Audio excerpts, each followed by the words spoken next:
Gonna talk some NFL, but first, congratulations to Cortland. They are your 2023 NCAA Division III National Champions. Last night, what a game in Stag Bowl 50 down in Salem, Virginia. Thankfully for the fans, it wasn't as cold as it can be this time of year. But Cortland, which is located in kind of south central New York State, came into the game with just one loss in the year. They hadn't been defeated since September the 16th when they lost to Sachaquan 38-37. They came into this game again as the number 11 overall ranked team in the nation. And they were playing the number 1 overall ranked team in the country, North Central, undefeated. And it was a thriller of a game. John and I were watching it. Well, John was watching it. I had the audio on because I'm not going to pay for ESPNU. But anyway, it was a great game. Back and forth in the fourth quarter. North Central gets a touchdown late with less than 2 minutes. Goes for two. Goes for the win. And Cortland with the defensive stop on the QB sneaker. I'm the QB keeper. Cortland stops it defensively, and they hold on to win 38-37. So congratulations, Cortland, for the upset, for the big win. And man, what a game. I don't think the Division I championship will top that. Let's go to the NFL. We resume Week 15 tonight in one of those random Saturday night games late in the season. You got Denver at Detroit. More on that later. Let's look at the AFL, the AFC. The way I see it, right now we got a 3-team race. We got Baltimore Ravens, Kansas City Chiefs, and Miami Dolphins. All right, that's it. That's it at the moment. None of these teams have established themselves as a clear-cut number 1 seed or best team going into January yet. But I believe that one of them will once we get to January 8th, and I believe that team is going to be Kansas City. Baltimore looking very good, but they haven't, they're winning, but they haven't established themselves as being great yet. Same with Miami, proving to be very fraudulent at this point. Baltimore has some tough games. They've got that massive San Francisco game, and they also have Miami. Miami has a pretty tough way to go. I know they've got Baltimore. Maybe another tough one. Kansas City's got the easiest schedule. I know I said they went out before last week, and they did lose last week.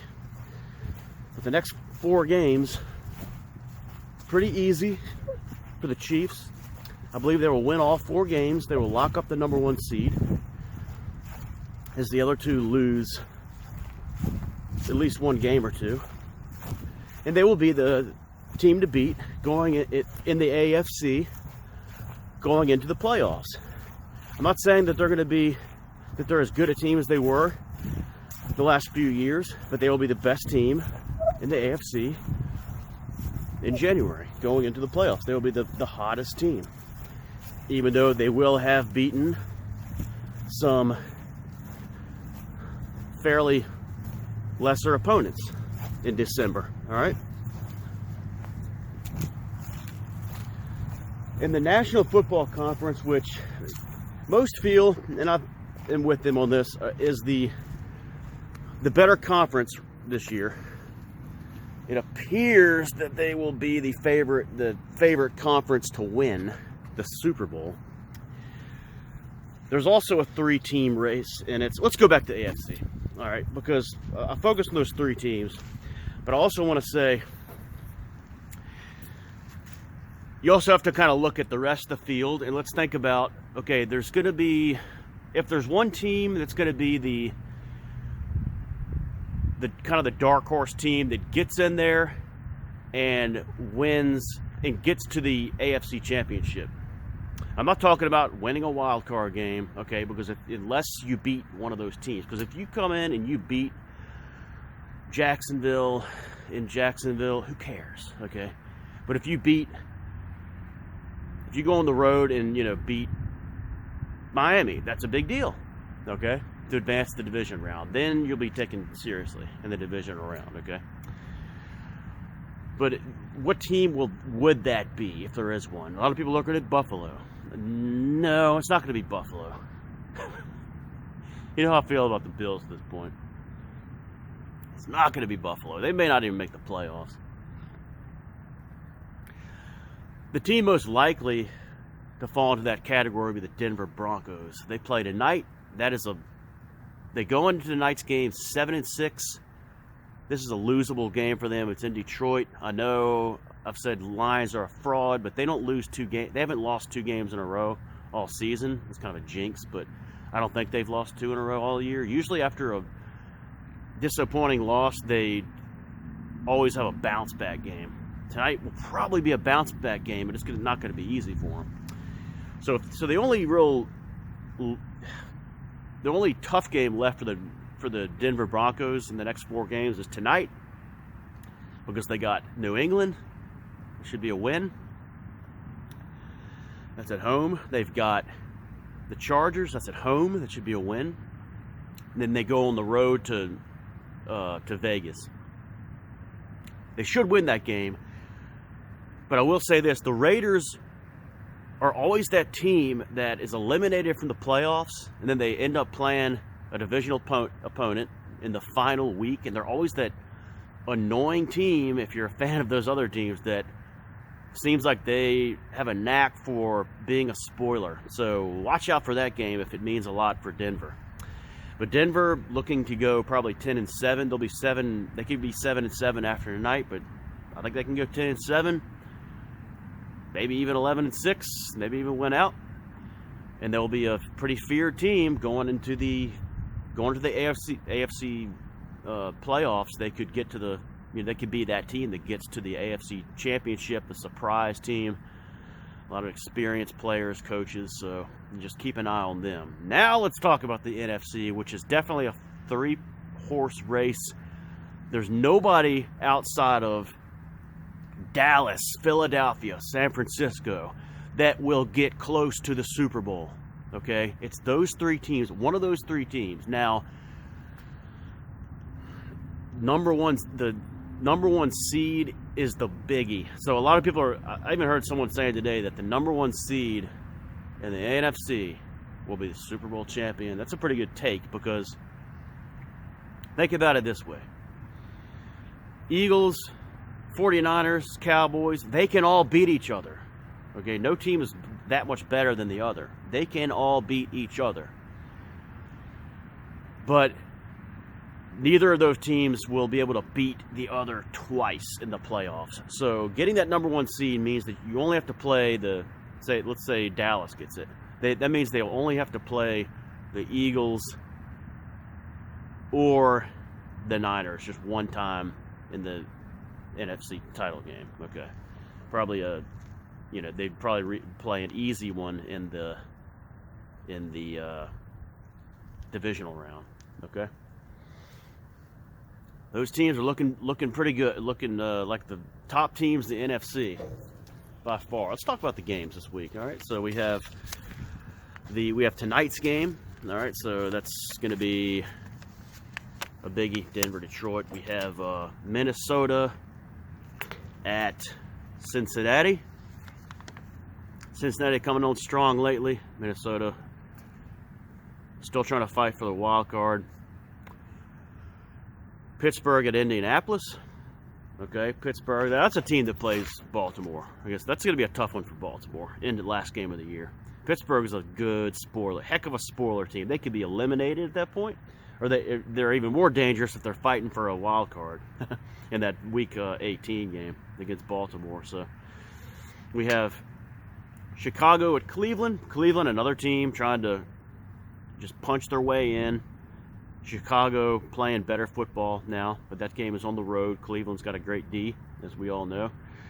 We got the Bay of Pigs, Tampa Bay and at Green Bay, the old NFC Central matchup. Who knows what to make of this? Tampa Bay right now is I think they're on top of the NFC South. There's going to be some goofy teams, one or two goofy teams in the NFC playoffs this year, boys. There's going to be a 9-8 team, obviously, and there's probably going to be an 8-9 team. There's going to be some downtime on wild card when we have our wild card party, if we had that Saturday in mid-January. All right, Houston at Tennessee. I hate these stupid AFC South games. I have nothing against the teams. I just hate these stupid teams. It's all these little expansion teams, name change teams, and it's just, I don't know. They're always hard to pick. Always just go with the home team. So Tennessee could fall back to earth this week. You never know what to make of Houston, but this game is in Nashville, so they could really wreck the Texans' playoff hopes and division hopes, especially. New York Jets at Miami Dolphins, AFC East matchup. So we got Miami should win that game at home. They usually do well against lesser teams, so they should win. Kansas City at New England. Kansas City, big bounce back game for Kansas City. Easy rest of the way. I think they're going to win big in this game, and people are going to start getting a little nervous in the AFC. Yeah, it's good. That nervousness, especially from those of you who watched my predictions video back in September. You guys are going to start getting a little nervous too. New York Giants at New Orleans. New Orleans, another team that is trying to still has a shot at that NFC South crown, and the Giants are not out of it yet. So Giants are still a fun story right now. It'd be even more fun if they can win in New Orleans. All right, Atlanta at Carolina. Atlanta needs this game badly. They should take it. The 4 o'clock games, we got Washington at the LA Rams. Now, the only thing I'm rooting for in this game is not that I root for injuries, but rooting for Stafford to get nicked up and for Carson Wentz to come in and lead his team to a win. Wouldn't that be something? I'll settle for just a Wentz sighting on the sidelines as the Rams are up, 36-3 at halftime. That'd be good enough. Let's not root for injuries. Rams fighting for their lives, trying to get to 7-7. Okay, they will get to 7-7, and then who knows? They're just that weird team this year that they could end up 8-9. They could end up like 10-7. They could end up 9-8, maybe on the outside looking in come playoff time. So hard to make much of the Rams. They even looked really good though against they were moving the ball against the Ravens. So that was impressive. San Francisco at Arizona, NFC West matchup.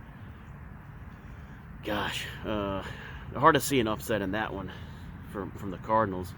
Dallas at Buffalo, is that the game of the week?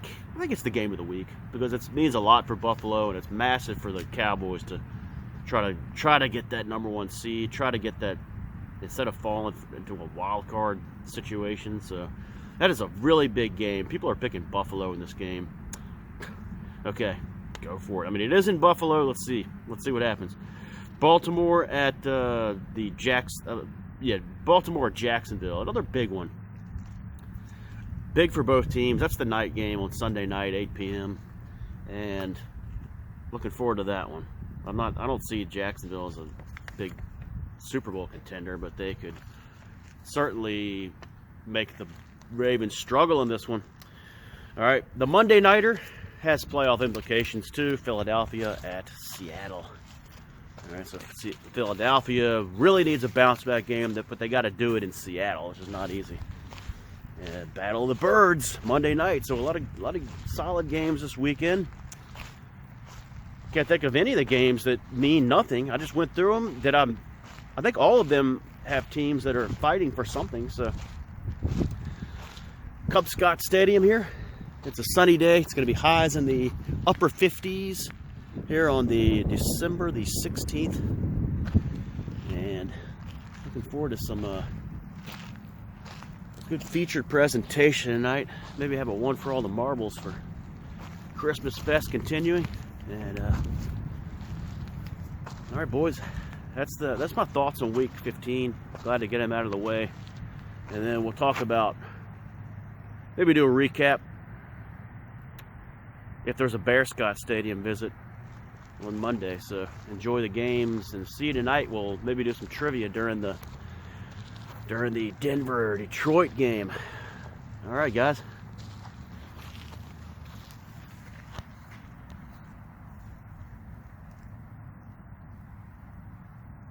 Peters is out.